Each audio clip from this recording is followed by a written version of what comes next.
Vamos lá, meus irmãos, vamos lá, continuando o nosso 9º dia de aula de Teologia Sistemática 6, matéria de escatologia. É o 2º bloco, nossas aulas estão sendo gravadas. Estamos estudando aqui, através da inteligência artificial, do material ou da plataforma Notebook LM, o livro de Apocalipse, o mapa mental. Já falamos sobre o capítulo 1 e agora vamos para o capítulo 2. Tudo bem até aí o capítulo 1, meus irmãos? Alguma dúvida? Não, né? É uma síntese bem tranquila. Vamos agora fazer a síntese do capítulo 2 e 3. E mais uma vez, meus irmãos, por que eu estou fazendo essa síntese aqui? Porque eu estou chovendo no molhado. É isso que importa para nós sobre todas as profecias. Sejam elas de Apocalipse, sejam elas de Daniel, sejam elas de Zacarias, sejam elas de Mateus, o sermão profético. O que importa para mim, ao saber sobre as profecias dos finais dos tempos? É o que Deus deixou escrito na palavra. Acabou. Pastor, mas e aí? E aí que o que é revelado, nós nos apropriamos. Se foi uma revelação direta e objetiva e explicada, fica claro. Se não foi, então nós deixamos aberto. Porque se o mestre não quis fechar, quem somos nós para fechar? Aí a gente pode usar o direito da dedução, da indagação, do questionamento, mas a gente não pode fechar, porque se o mestre não fechou, quem somos nós para fechar? Tá bom? Então vamos lá. Capítulo 2 e 3. Agora as 7 igrejas do Apocalipse. Olha só.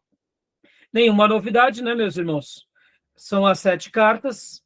E aqui estou simplesmente abrindo para vocês verem, né? Por exemplo, a primeira carta de Éfeso. Quais são os elogios? Obras, paciência, testar falsos apóstolos. Qual é a crítica? Deixou o primeiro amor. E a recompensa? Comer da árvore da vida. Uma síntese bem objetiva. A igreja de Esmirna, vamos ver. Elogio, obras, tribulação e pobreza, mas ela era pobre, mas ela era rica. Exortação, ser fiel até a morte. Recompensa, coroa da vida, não sofrer a segunda morte. Um termo muito usado também, né? Pelas escrituras sobre a segunda morte. Pérgamo, mais uma vez, elogios. Retém a fé, aonde está o trono de Satanás. Crítica, doutrina de Balaão e Nicolaítas. Recompensa, maná escondido, pedra branca com novo nome. A igreja de Tiatira, mais uma vez, né? A síntese dessa igreja. O elogio é o amor, serviço, fé e paciência. Últimas obras são maiores.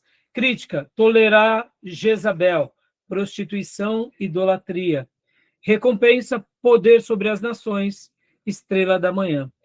Eu gosto bastante dessa citação e dessa crítica de Jesus, quando ele fala sobre Jezabel, né? Pode ver, o Novo Testamento não fala sobre Jezabel. Mas Jezabel é uma pessoa muito importante no Velho Testamento, não para ser um modelo a ser seguido, mas como um estereótipo a jamais ser copiado. Pode ver que ela era a grande rainha má, que ao lado do seu marido, o rei Acabe, destruía os profetas. Na realidade, ela era aquela líder má e aquela rainha que tinha um protagonismo mais severo do que o próprio marido. Curioso, não? E o Novo Testamento vai falar que a igreja de Tiatira tolerava Jezabel. Então, dando uma ideia de que era uma igreja complacente com pessoas que viviam seguindo os princípios de Jezabel. Olha como é perigoso, né?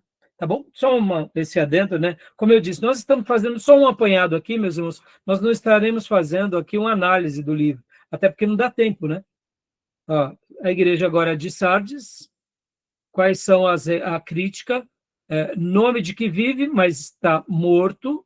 Ou seja, a crítica severa do Senhor era criticando que era uma igreja que parecia estar viva, mas ela estava morta. A exortação era para que eles vigiassem e arrependessem, senão o Senhor viria como ladrão. Percebam, ó que curioso, né? A igreja de Sardes, o Senhor está falando para eles que vão vir como ladrão. A gente está estudando aqui doutrina sobre a escatologia, que o Senhor vem como ladrão. Percebam que até mesmo nas revelações do Apocalipse, o Senhor usa de figuras de linguagem que ele usou nos evangelhos, mostrando que a gente não sabe quando será a vinda. Por quê? Porque o mais importante não é saber a vinda, o mais importante é estar vivo. Porque se eu estou dentro da igreja dizendo que tenho o nome de que vivo, mas estou morto, ou seja, eu estou perdido, porque a qualquer momento o Senhor virá. E aí, a qualquer momento, eu posso ir para um lugar de tormento. E não é essa a proposta do Senhor, né? E a conclusão é a recompensa, vestes brancas, nome não riscado do livro da vida, mostrando, né, a importância de termos um posicionamento correto, tá bom? A igreja de Filadélfia, o elogio é porta aberta, guardou a palavra, não negou o nome. Promessa, guardado da hora da tentação mundial. Recompensa, coluna no templo, nome do Deus, coluna se tornaria uma coluna no templo, receberia o nome de Deus, né? E a nova Jerusalém, o novo nome. Receberemos o novo nome. É isso que seriam as recompensas da igreja de Filadélfia. E a igreja de Laodiceia, crítica, mornos, nem frio nem quente, o Senhor está a ponto de vomitar, o estado, miserável, pobre, cego e nu, de ser rico, conselho, comprar roupa e roupas brancas de Cristo, e a recompensa, sentar-se no trono de Cristo. Então, aqui é uma síntese das 7 cartas do Apocalipse. Irmãos, a igreja de Filadélfia, podem ver que ela não tem aqui advertência, né? Pode ver. A igreja de Filadélfia não tem nenhuma advertência, nenhuma crítica, assim como a igreja também de Esmirna. Apenas 2 igrejas das 7 não tiveram críticas, só elogios. Interessante, né? Todas as demais tiveram críticas, mas a igreja de Esmirna e a igreja de Filadélfia não tiveram nenhuma crítica, só tiveram elogios. Interessante, né? Então, 5 igrejas foram advertidas e 2 igrejas não foram advertidas. Claro, tiveram recomendações do Senhor, tiveram aqui promessas, tiveram orientações, mas elas estavam vivendo uma vida muito, eu diria, muito fiéis, né? Tá bom? Algum comentário sobre as 7 cartas do Apocalipse? Alguma pergunta? Eu queria saber mais ou menos qual o contexto dessas igrejas, porque elas estavam todas no mesmo lugar.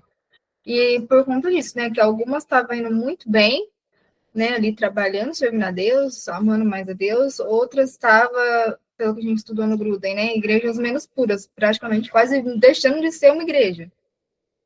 Então, eu fiquei pensando, como é que eles estavam todos assim, no mesmo contexto, mas tendo posicionamentos diferentes, sem contar que falavam muito sobre a perseguição também. Então, antes de te explicar, deixa eu te dar aqui, né, aquelas interpretações do pano de fundo, né? Quando Deus fala para João escrever, e o próprio Jesus faz o ditado, né, sobre João escreve, porque, irmãos, guardem isso, as 7 cartas do Apocalipse foi literalmente um ditado de Jesus a João. Jesus não escreveu nenhum texto. O único texto que ele agora dita são essas 7 cartas a João. Diferente de todo o livro do Apocalipse, que o anjo foi revelando a João, aqui, no capítulo 2 e 3, Jesus está ditando a João.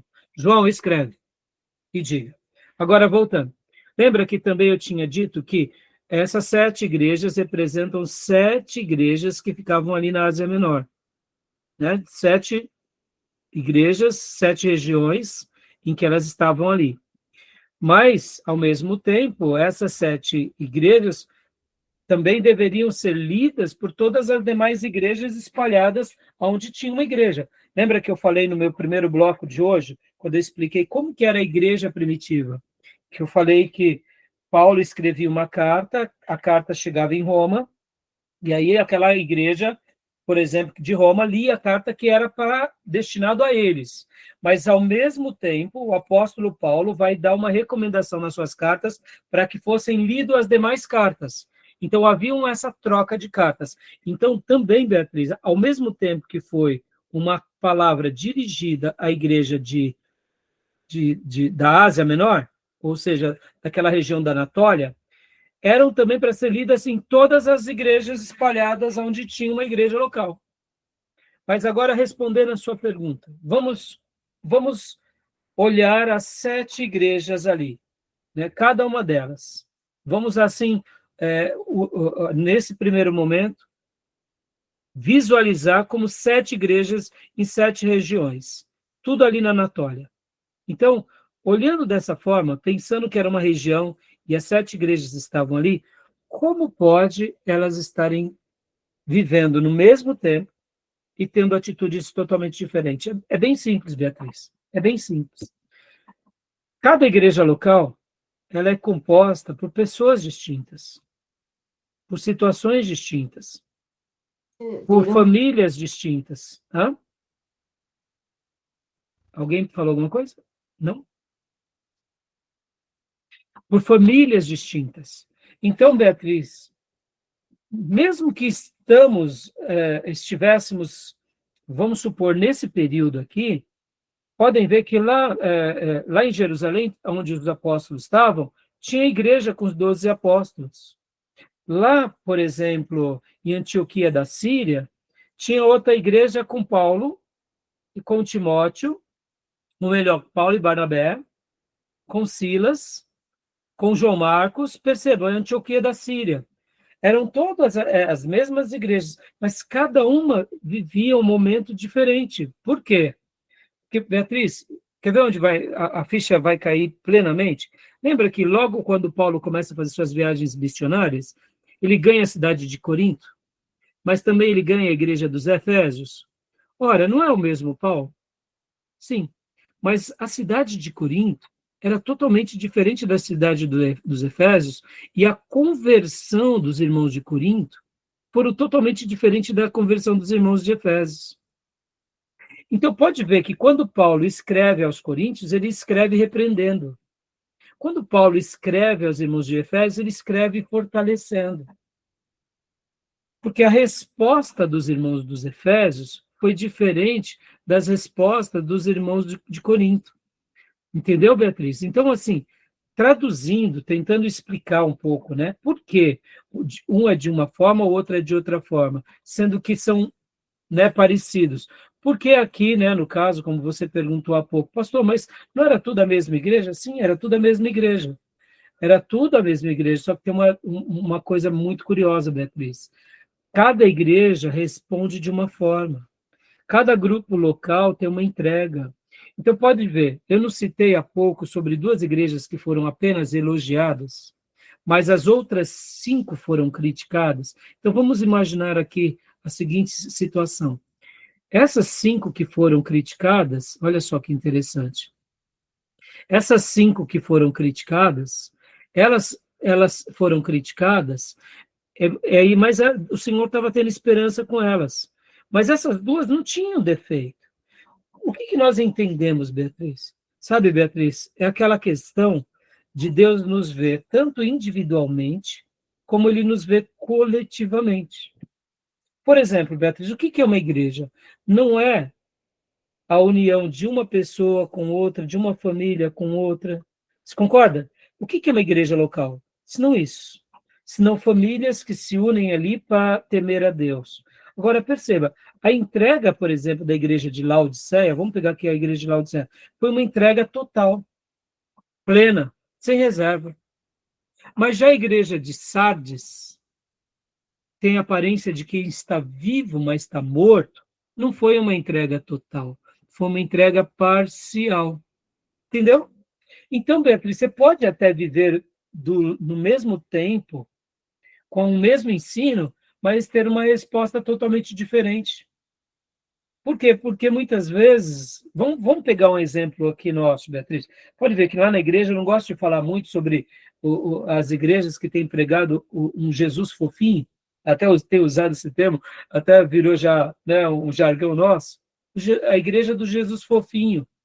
Não estou querendo me referir à pessoa de Jesus, eu estou dizendo a maneira em que eles enxergam Jesus, que é um Jesus bonachão.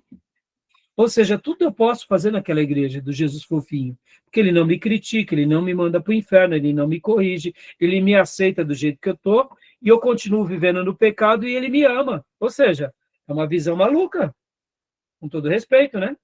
Porque essa pessoa, claro, não estou dizendo maluca de débil, mas na nossa visão, venha como está, mas mude, não é? Não é assim?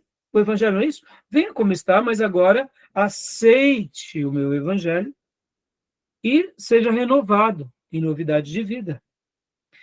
Já o Jesus fofinho, no caso, como a gente fala, até como na última aula eu ensinei, na igreja do Jesus fofinho, até o diabo é apresentado como o diabo bonzinho.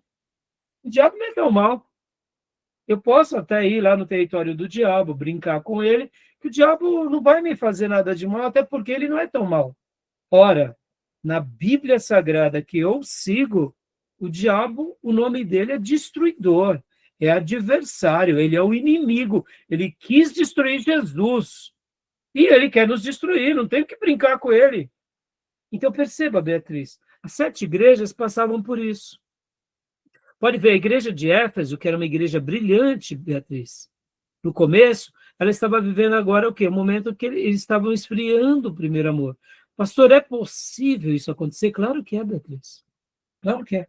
Então, perceba, por isso que essas 7 cartas foram escritas a eles, sim, e nós entendemos que era o que eles estavam precisando, de fato, passar e viver. Então, por isso que a palavra de Deus vai até eles, a palavra de Deus é direcionada a eles, de acordo com a vida deles.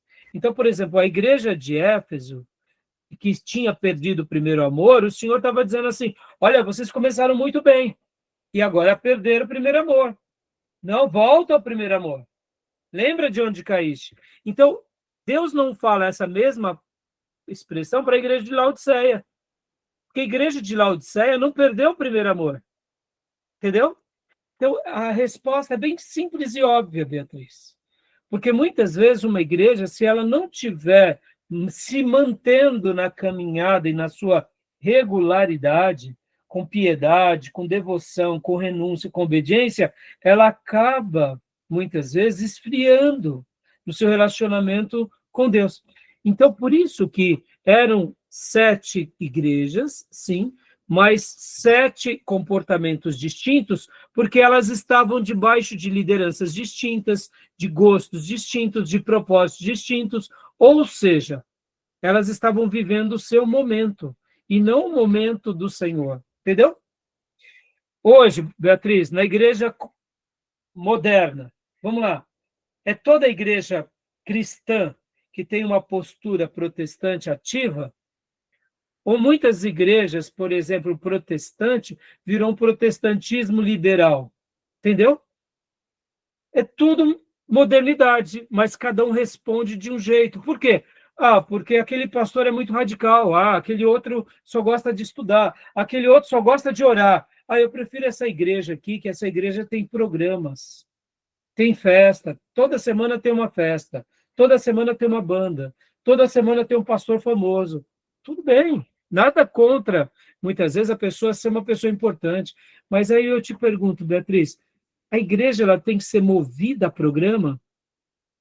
Será que um culto de oração é menos importante do que uma banda famosa? Será que um estudo bíblico é menos interessante do que um pastor famoso? Perceba, Beatriz. Então, cada discípulo vai se ajustar de acordo com aquilo que ele realmente crê, confessa, confia, acredita. Então, hoje, por exemplo, Beatriz, pode ver, ó, tivemos agora, dia 31 de outubro, foi esses dias atrás. Hoje é dia 7, dia 11 de novembro. Muitas igrejas, até mesmo nos Estados Unidos, não estão preocupados com o Dia das Bruxas. Né? Trocam presentes, filhos de crente fantasiam seus filhos de famílias de crente fantasiam seus filhos de bruxinha, de não sei o que, vai pedir doce. Isso não combina com o evangelho isso. Tem gente que acha que combina, para mim não combina. Então perceba, Beatriz, como pode hoje, diante de tanto esclarecimento, alguns seguirem assim, seguem porque são as escolhas, Beatriz. Entendeu? Respondeu? É isso. Então, agora, olha que curioso, Beatriz. Essas 7 igrejas, elas se mantêm presentes ainda hoje? Demais, não é? Não é uma profecia que serve para os nossos dias também? Não é uma profecia que serve para a nossa vida pessoal? É fantástico. Esse é o poder da revelação. Por isso que eu falei para vocês que, ao estudar o Apocalipse, o que é mais importante, irmãos? O mais importante não é saber sobre todas as teorias. O mais importante é conhecer toda a revelação. Porque é isso que vai nos dar saúde. É isso que vai nos dar tutano. Tá bom? Beleza? Explicou, Fia? Joia? Pai Júnior, tudo bem, meu irmão? Boa noite, meu irmãozão.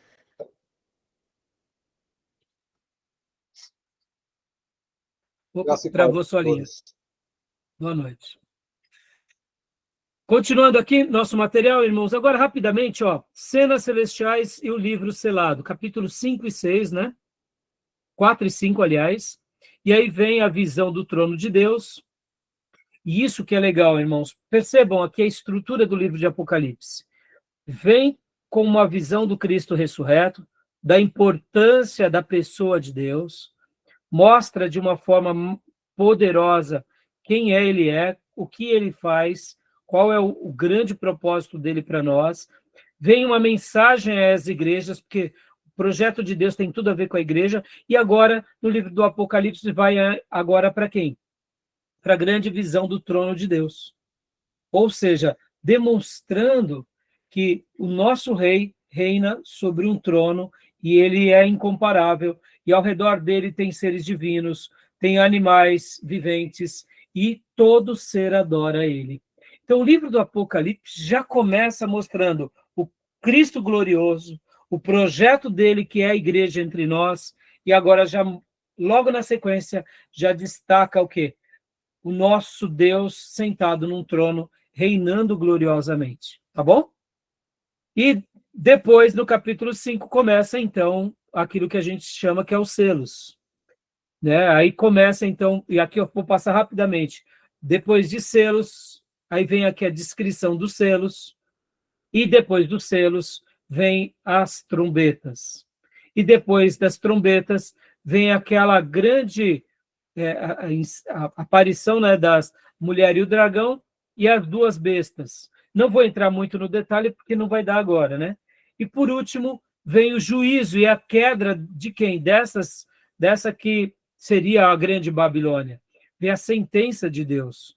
E, como a sentença, agora Deus inaugura, não só sentencia Satanás, mas agora vem aquela questão do grande julgamento final de todas as coisas, e vem o período que a gente chama de milênio, né? E vem também o novo céu e a nova terra.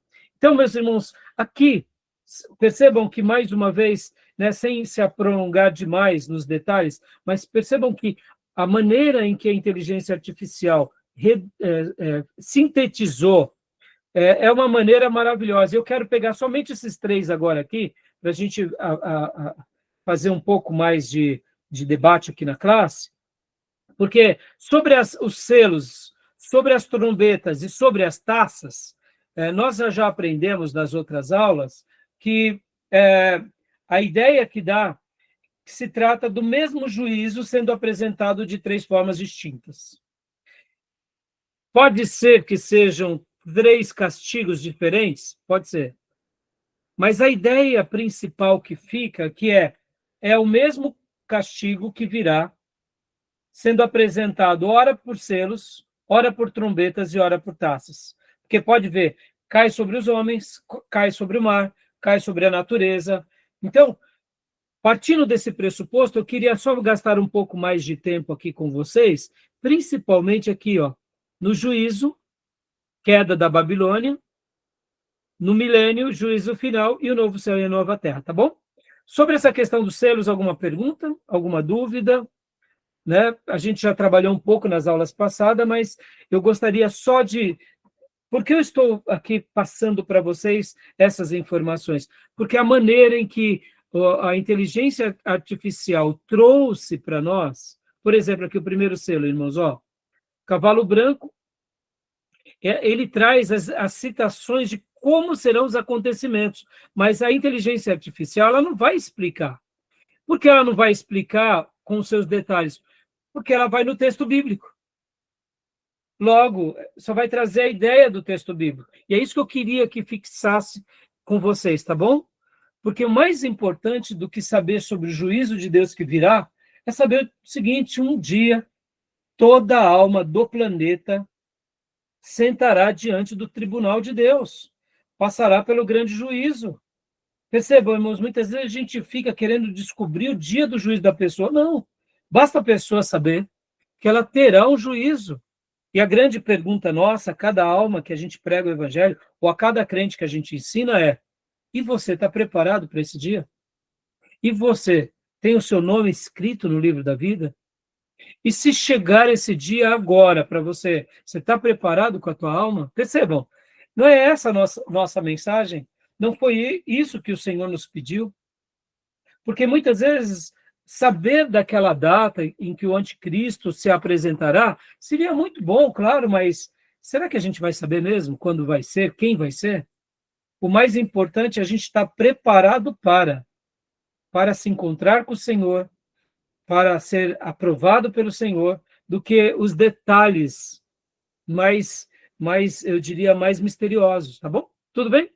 Tá dando para compreender o propósito que eu quis usar aqui, esse material, irmãos? Então vamos lá, vamos aqui para o juízo que é da Babilônia e retorno. Vamos ver o que ele nos apresenta, ó.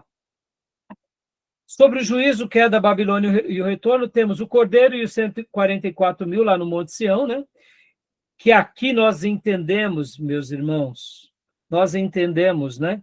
Aqui, e pelo menos, olha, vou falar aqui mais uma vez, tá? Eu faço uma leitura literal dos 144.000, tá bom? Tem pastores que dizem que os 144.000 é uma representação de cada cristão espalhado em toda a história do cristianismo, tá bom? Para mim, eu acho que não. Esses 144.000 serão 144.000 selados por Deus para esse grande desfecho. Eu faço uma leitura literal, tá bom? Pastor Rai, como isso tudo acontecerá? Não sei. Não me pergunte. Mas minha opinião é que Deus separará. E para mim, o enigmático é porque eles serão judeus. E como diz o texto, virgens. Interessante essa ideia, não? O texto bíblico diz que eles são virgens. Então, dá duas ideias aqui. Homens, judeus, né? E virgens. Tá bom? Pelo menos assim, eu entendo ser homens. Pode ser que talvez aqui tenha alguma mulher, mas eu entendo ser homens, tá bom? O que mais, meus irmãos? Voltando aqui para o juízo queda. A mensagem dos 3 anjos aqui. Vamos voltar aqui. A mensagem dos 3 anjos. O evangelho eterno, a queda da Babilônia e a advertência do sinal da besta. Pode ver que os 3 anjos mencionam isso no capítulo 14, né? Então, é bem interessante. O que mais? A colheita e a vindima da terra. A foice aguda seca a terra, terra madura e a vindima. Uvas no grande lagar da ira de Deus. Perceba que aqui, mais uma vez, a gente pode fazer uma leitura de uma batalha? Pode. Mas pode também aqui ser uma figura de linguagem sobre um julgamento, sobre um momento? Também pode. Percebam como esses assuntos acabam sendo complicados, né? E agora aqui vem as 7 taças, que seriam um desfecho dos 7 selos e das 7 trombetas, né? Mais uma vez, tá bom? Julgamento da grande prostituta. É aqui que eu quero gastar um tempo maior. Olha, deixa eu perguntar uma coisa para vocês. Nos dias apostólicos, como que a igreja apostólica enxergava quem era essa grande prostituta? Quem era a grande prostituta nos dias apostólicos? Vamos lá. Assim que João escreveu esse livro, a igreja primitiva estava crescendo, o evangelho estava sendo pregado. Quem era a grande prostituta? Quem falava contra o evangelho. Quem? Como que Quem é? falava contra o evangelho. E quem era a grande voz autoritativa naqueles dias que ia contra o evangelho? Era o Império Romano. Roma? Império Romano. Mas era só o Império Romano? Não. Mas o Império pagando. Romano era a ponta da espada, concorda? Por exemplo, lá em Éfeso tinha o quê? O templo de Diana, não tinha? Sim. O Artemis. Mas Artemis e Diana estavam debaixo do Império Romano? Estava. Então, em tese, era o Império Romano? Sim, era o Império Romano. Mas não era apenas o Império Romano. Era toda religião ou toda a crença que Pagã. fosse contra a palavra de Deus. Agora, olha que interessante. Então, quando Jesus vence na cruz, de certa medida, ele venceu a Babilônia? Venceu ou não venceu? Venceu. Sim.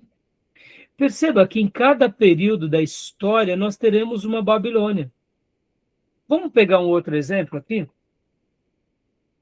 Os judeus, nos dias bíblicos, os judeus radicais, ao lado de Anás e Caifás, eles eram um tipo de Babilônia ou não? Sim, crucificaram Jesus. Sim, exatamente, Beatriz. Mesmo eles não aceitando, mesmo ele tendo uma roupagem religiosa, eles mataram Jesus, eles perseguiam a igreja. Então, eles eram, em certa medida, cúmplices nas obras da Babilônia, ou cúmplice na morada dos demônios. Percebam que, quando a gente fala sobre a queda da Babilônia, olhando para o futuro, a gente está vendo um desfecho daquilo que aconteceu naquele passado.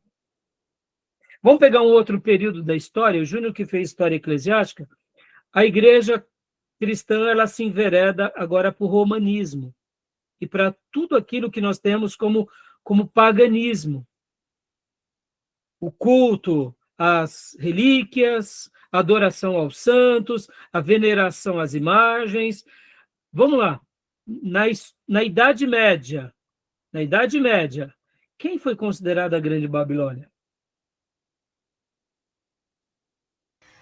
A Igreja Católica, né? Até hoje, em certa medida, eles são ou não?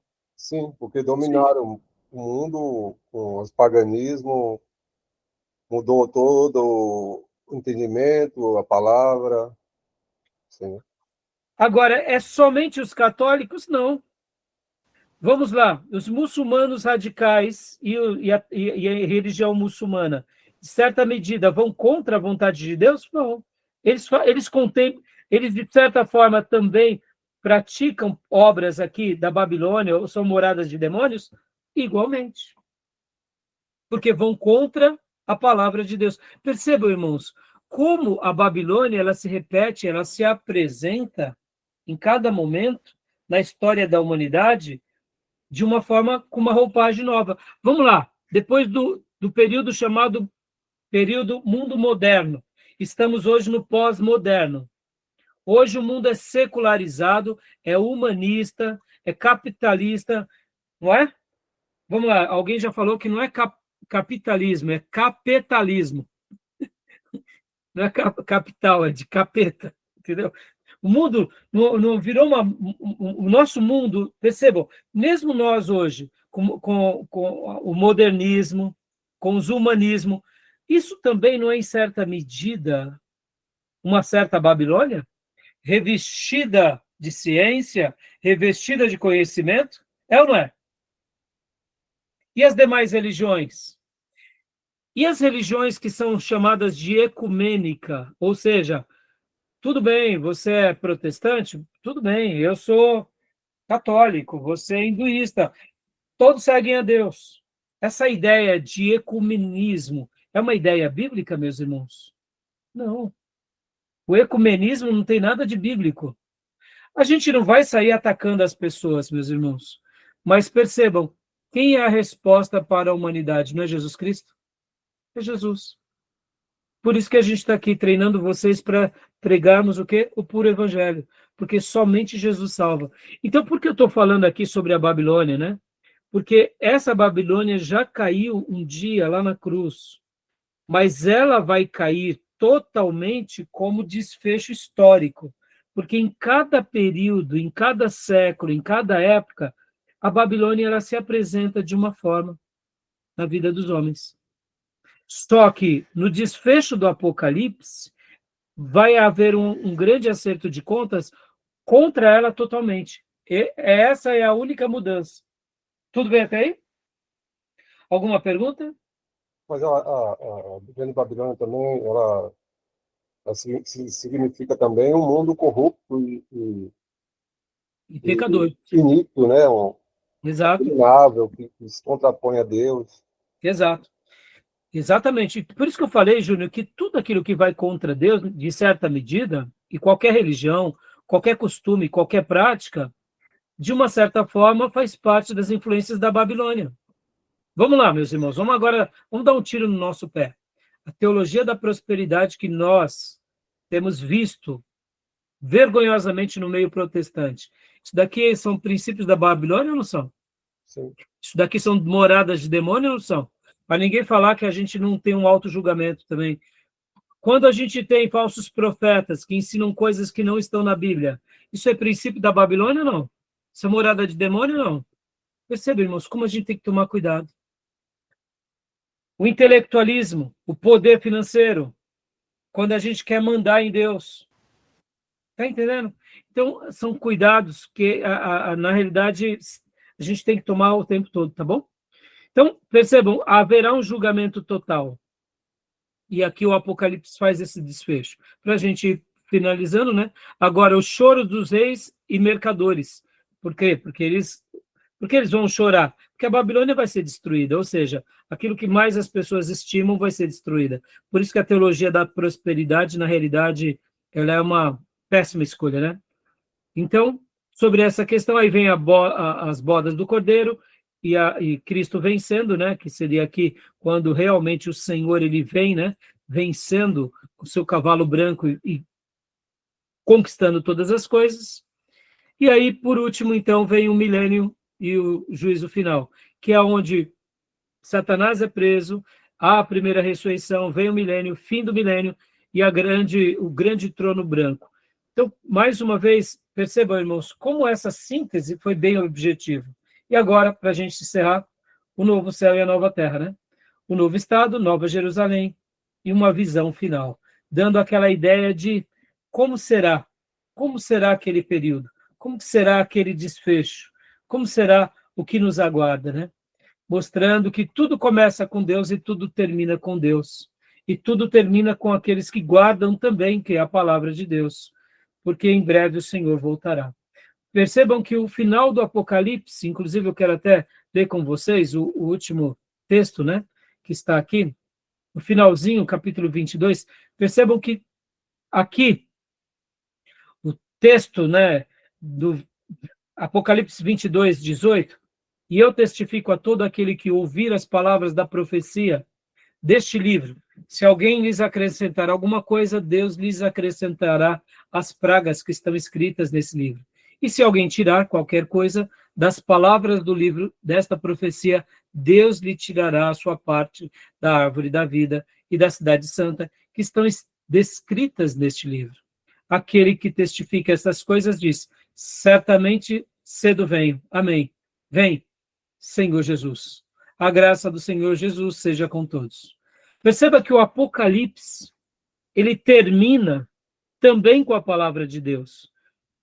Ele começa dizendo lá no 1:3, como lemos hoje: bem-aventurado é aquele que guarda, é aquele que lê, aquele que ouve, é aquele que guarda. E agora ele está dizendo o seguinte, que se nós guardarmos de forma fiel e não tirarmos nada, a gente vai desfrutar de grandes coisas. Mas ai daqueles que tirar algo dessa profecia, ai daqueles que, de fato, não zelar por tudo que está escrito.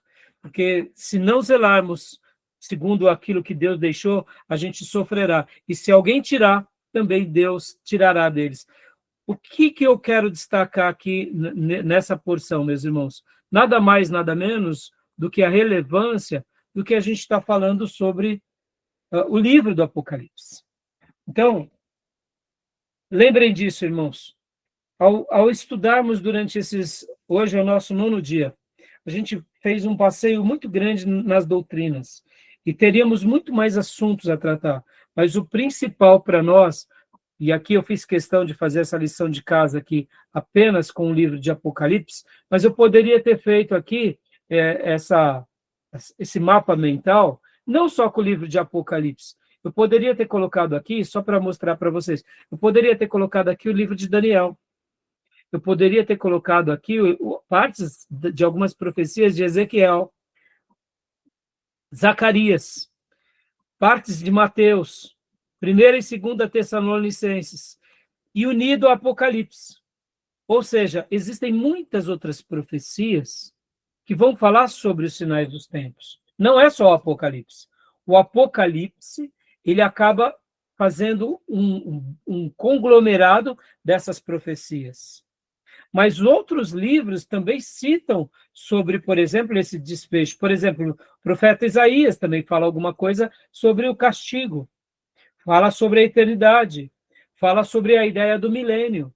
Há outras passagens na Bíblia que também remontam esse período futuro. Então, perceba que nem tudo está no Apocalipse, tá bom? Mas o mais importante para nós é se fixar no que a Bíblia diz, tanto em Daniel, Ezequiel, Zacarias, Mateus, e como diz o texto, tá bom? Tudo bem até aí, meus irmãos? Tranquilo? Deu para dar uma compreendida onde eu queria chegar? Joia? E agora, então, vamos trabalhar um pouco no livro aqui do Manual de Escatologia, tá? Lembra que eu falei para vocês, né? Eu quero a participação de vocês, tá? E eu quero que vocês tirem as dúvidas, tá bom, meus irmãos? Né? As dúvidas, né? De repente, vocês estão aí cheios de dúvida, e eu quero poder esclarecer essas dúvidas de vocês, tá bom? E a gente vai agora pegar aqui o livro do nosso querido irmão Pentecostes, e eu vou separar algumas partes aqui para vocês, eu separei já, para quê? Para a gente poder estar pensando, ó. Olha só, nós já trabalhamos em várias coisas, e agora a gente vai estar pegando o livro, né? Estou mostrando aqui, e eu separei para vocês algumas páginas para a gente compartilhar aqui, para a gente estar trabalhando aqui em aula, tá bom? Quem ainda não comprou esse livro, compre ele, porque ele vai ser muito útil, tá bom? Alguém levantou a mão? Alguém queria fazer alguma pergunta? Alguma dúvida? Falar sobre aquela parte que ele fala da terça parte dos homens, que vai tirar, né? A terça parte, eu não entendi essa parte. Me explica melhor, Miriam. A terça parte lá, que fala no Apocalipse, que vai ser tirada uma parte, que vai morrer muita gente, no capítulo do Apocalipse. Depois você me dá direito, porque fala muito de terça parte da terra, dos homens. Dos castigos, né, irmã Miriam? Você está falando dos castigos, Miriam? Abre os selos e tal. Tá bom. Depois eu entro nesse ponto. Tá bom, Miriam? Tá? Agora, aqui, pegando o livro do Pentecostes, lembra, meus irmãos, que eu falei que esse livro ele ia servir, acabamos não usando ele tanto como gostaríamos, mas pode ver, em todas as nossas aulas que nós já passamos, nós fizemos dei para vocês um preâmbulo, né, de como se interpreta uma profecia, falamos um pouco sobre isso, falei também um pouco sobre a importância das alianças, comentamos também um pouco sobre a questão dos dispensacionalistas, o próprio mapa, né, do que a gente viu há pouco, esse mapa aqui, né, do Laurence. O mapa do Laurence nada mais é do que um mapa dispensacionalista. O nosso irmão aqui, o Pentecostes, ele chama de era, mas é a mesma coisa. Pode ver que ele vai trabalhar bastante a teoria do arrebatamento, a teoria mesotribulacionista e a teoria pré-tribulacionista. Eu quero agora, inclusive, ler com vocês um pouco esse material agora, né? Porque nessa obra, ele vai trabalhar um pouco mais por temas, tá vendo? Os adventos, primeiro advento, segundo advento, né? Como eu já mostrei para vocês. Então, por ele olhar de uma forma um pouco mais fechada, Miriam, por exemplo, os juízos da tribulação, tá vendo? O que você perguntou, Miriam, o nosso irmão Pentecostes vai trabalhar aqui na página 449. Ou seja, por isso que essas obras que eu passei para vocês, em primeiro lugar, eu passei de teologia sistemática para vocês se fundamentarem nas doutrinas. Agora, essas outras obras vão pintar um cenário, vão pintar um quadro. Vocês concordam que se eu vou para o quadro sem conhecer a doutrina, eu posso acabar acreditando demais no quadro e não na doutrina? Foi por isso que, durante esses 8 encontros anteriores, a gente fixou-se nas doutrinas, que é o mais importante para vocês, tá bom? Mas vamos trabalhar um pouco aqui, e eu quero ler com vocês, irmãos, aqui, a teoria do arrebatamento. Eu quero entrar um pouco... não era essa parte. Deixa eu ver onde está aqui no meu livro, só um minutinho. É o capítulo 11, isso, é o capítulo 11 mesmo. É a teoria do arrebatamento pós-tribulacionista. E o capítulo 10 também. A gente vai ler agora um pouco, juntos, esse material, e a gente vai aprender um pouco com eles, tá bom? Alguma pergunta, meus irmãos? Querem fazer alguma pergunta, alguma observação?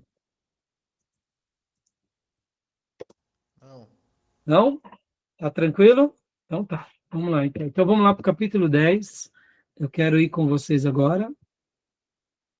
E a gente vai estudar um pouco aqui, esse material. Aqui. Isso, capítulo 10. Deixa eu aumentar a letra aqui para vocês. No meu livro, é claro, cada livro tem uma página, né, irmãos? No meu livro é página 183, tá? Mas é o capítulo 10. A teoria do arrebatamento parcial. Estão enxergando? Não. Vou compartilhar com vocês, então. Aqui. Olha só. A teoria do arrebatamento parcial. Deixa eu aumentar a letra aqui para vocês.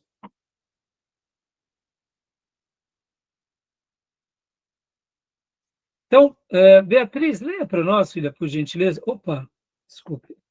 Acabei me perdendo aqui. Opa, pulei demais. Só um segundo. Eu vou pedir para a Beatriz ler para nós. Aqui.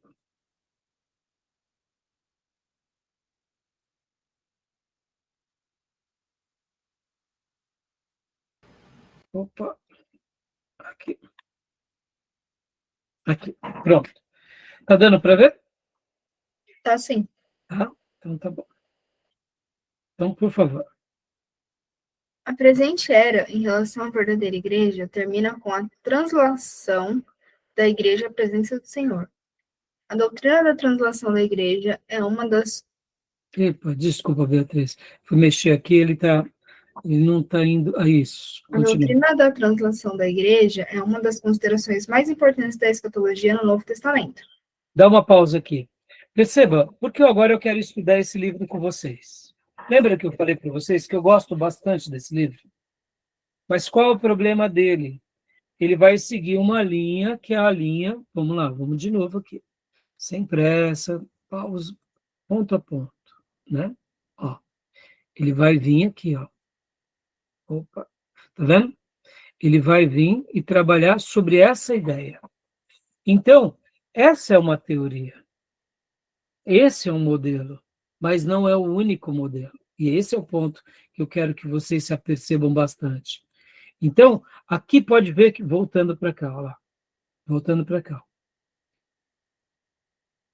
A presente era, ou seja, ele está categorizando que aquele mapa pelo qual nós tínhamos já apresentado para vocês, ele vai ser dessa forma. Logo, a igreja é arrebatada. Aí começa os 7 anos. Então, é isso que eu quero dizer. Ao estudar, irmãos, a gente tem que... me entendo, irmãos. Vamos lá. Deixa eu explicar uma coisa aqui, que isso daqui é muito importante.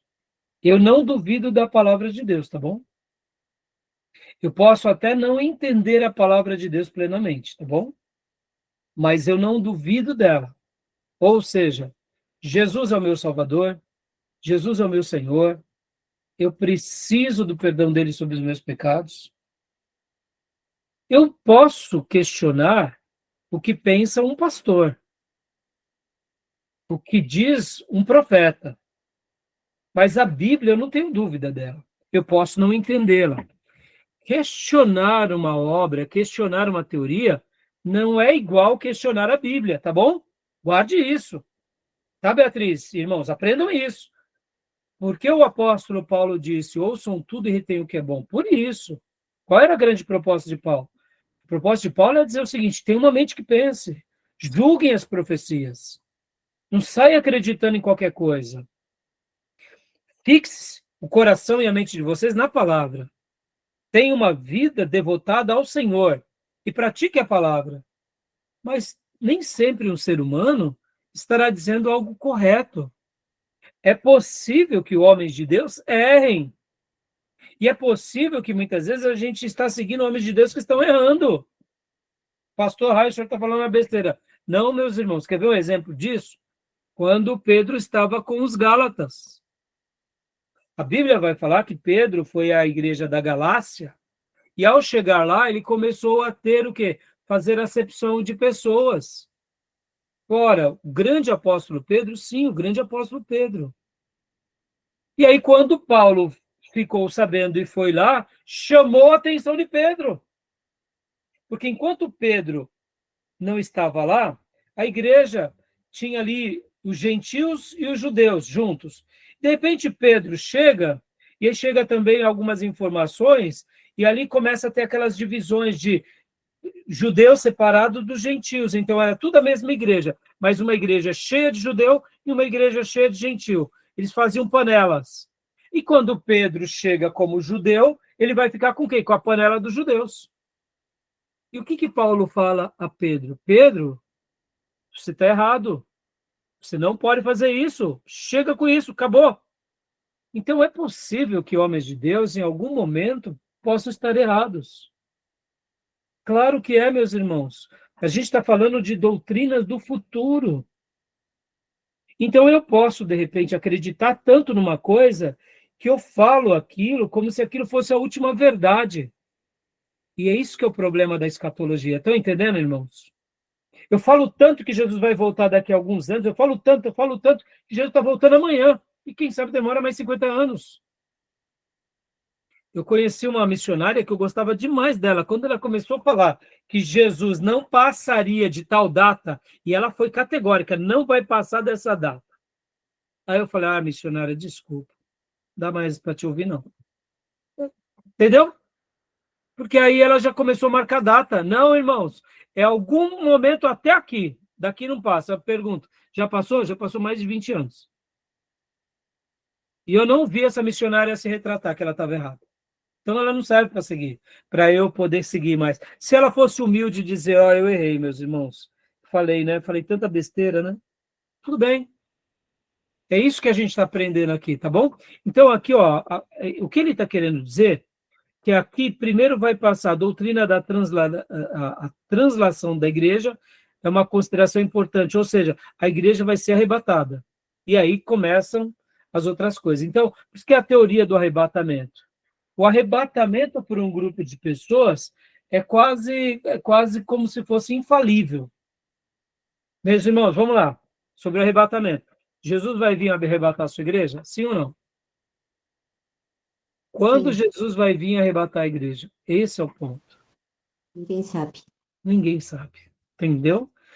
Pastor Raio, o senhor jogou um monte de água no meu feijão. Meu feijão estava com caldo tão grossinho, tão temperado, com pezinho de porco, todo... meu irmão, a gente não sabe. Uma coisa eu sei, descanso. O Senhor voltará. Ele vai voltar, tá bom? Então, o arrebatamento vai acontecer. Quando ele vai acontecer? Esse é o ponto. Então, vamos ler um pouco, né? Então, aqui tem os textos bíblicos, né? E ele dá os textos, né? E eu achei muito interessante, porque ele vai fundamentar. Então, continua para nós, Beatriz, por gentileza.